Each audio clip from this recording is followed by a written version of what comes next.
Hello everyone, I'm Timothy Go, and this is Facebook's new timeline. Now some of you are already used to it, some of you hate it, and the rest of you, well, you're not in it yet, but don't worry, Facebook is phasing in timeline one user at a time. So here's a lowdown. Like it or not, timeline will be what you will see when you log into your Facebook page. So get used to it. For millions of users worldwide, the common complaints are, timeline looks messy, it is confusing, it keeps moving, or I'm simply not used to it. Well, timeline was an optional page layout last year, but now Facebook is making it standard. What's there to worry about? Well, for many, they're concerned the timeline displays everything you've ever posted in chronological order, technically allowing your friends to scroll through your content year by year down to the specific month. Surveys after surveys show a majority of Facebook's more than 800 million global users are not really amused with timeline. While its handful of supporters think timeline makes your wall look more attractive with pictures and videos easier to see. Now, because I wanted to be a timeline expert ahead of everyone else, I made the switch sometime late last year when it became available to some of us. I also needed an excuse to Facebook at work. The first thing you'll be asked to do when you make the switch is to create a cover. This is your chance to show your artistic inclinations and post a cover pic that best represents yourself. Some put Photoshop pictures of themselves. Others will put their favorite scenery, while others will create words of wisdom. What I also like is how you can now highlight entries you want people to pay more attention to. A favorite picture, a video, or a photo album. All you have to do is resize it, and there it goes. On timeline, you really get to see more from a person's wall. A big leap forward to those who like to troll other people's Facebook pages. And for the rest of us, well, we just don't have time to go back into other people's walls, do we? Unless, of course, you're investigating a future wife or husband, or you have cruel criminal intentions, which is the perfect time to bring in an internet security expert to talk about the do's and don'ts of leaving your digital footprint in the age of social media.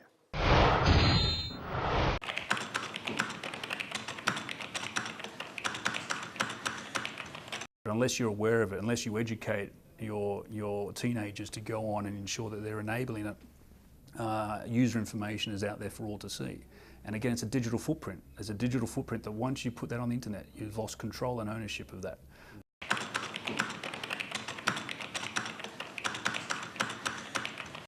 We know that you have a birth date that may or not be accurate. We know your name. We know what you look like. Your friends are tagging your photos and ensuring that the next party or media release we've seen you. We know what groups you're interested in. We're building a profile of you.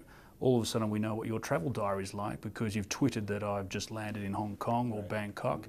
We know now that you're going to a party in 3 weeks in Jakarta.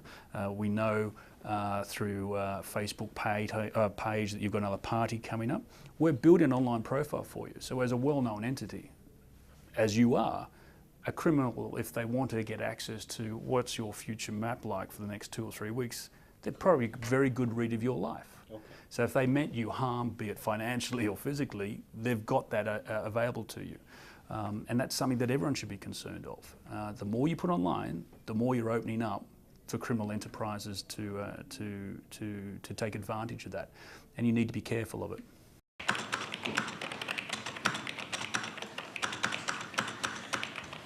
It's public record, right? So you've put something that's on the public record, and therefore it's owned on a server somewhere in a foreign country on a separate database in what's moving to be the cloud. And once it's in the cloud, you've lost complete control of it. People can get access to that and use it for goodwill and negative will against you. It can be used in a court of law. You know, you've seen many cases where they've said here the last 20 SMS transactions or tweets that this individual said.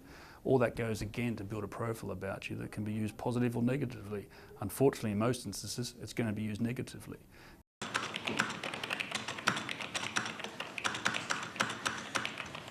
We have been surprised by the last 5 years of social engineering and social media connectivity. The next 5 years is going to accelerate at an even greater pace. We don't know what we don't know. We know today that before every job interview, a Google search is done on you. So there's a profile that's been built of you, and whilst our teenagers have this happy, innocent intent to share as much information as they can with their group of friends, sometimes that can derail. That can absolutely derail. So be careful what you post, especially holiday plans in advance. And speaking of holidays, Singapore recently played host to the 787 Dreamliner. And despite ongoing problems and production delays, the Boeing 787 Dreamliner is undeniably the world's most technologically advanced passenger jet. So let's have a look at the innovations.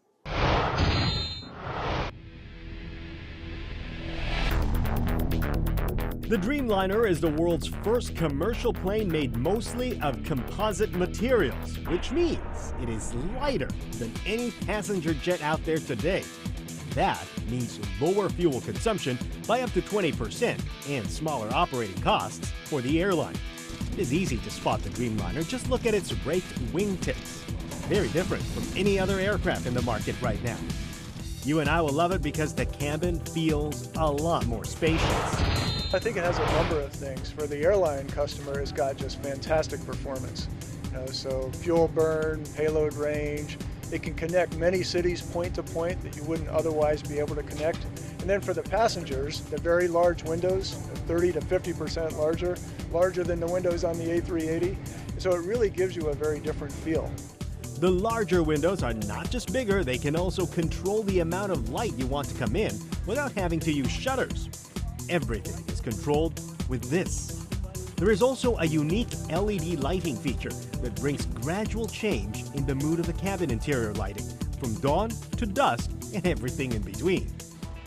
There are other innovations not visible on the plane, like lower cabin pressure and higher humidity, which could help reduce jet lag, they say. Japan's All Nippon Airways is currently the only airline flying the only Dreamliner in service. But Boeing says 59 airlines have already ordered 870 Dreamliners so far, with ANA taking in 55 more.